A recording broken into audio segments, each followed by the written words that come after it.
মুসাফির ক্লোজার এবং এই যে মুসাফির ক্লোজারটা যে ভেঙে গেছে, এটা নিয়ে ওখানকার মানুষদের আগ্রহ, আমাদের এলাকার মানুষদের আগ্রহ, এটা থাকাটা স্বাভাবিক। যথেষ্ট পরিমাণ আগ্রহ আছে এবং এটার কারণে যে মুসাফির ক্লোজারটা আমাদের গত 15 বছরে আমাদের পুরো এরিয়াটাকে একটা রক্ষা কবচ হিসেবে একটা কাজ করছে মোটামুটি, এটা অবশ্যই স্বীকার করতে হবে।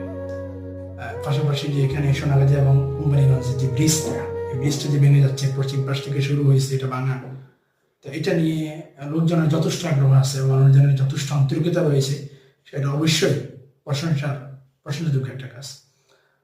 কিন্তু এটা যে মৌলিক যে কাজটা, আসলে আমার কাছে মনে হচ্ছে যে আসলে আমরা মৌলিক কাজটা কি করতেছি।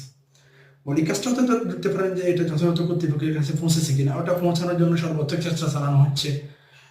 যেহেতু রোডস অ্যান্ড হাইওয়ের লোকজন আসছে, পাশাপাশি আপনার সেনাবাহিনী থেকে শুরু করে যাবতীয় ঊর্ধ্বতন কর্মকর্তার সাথে বিষয়টা নিয়ে ওখানে স্থানীয়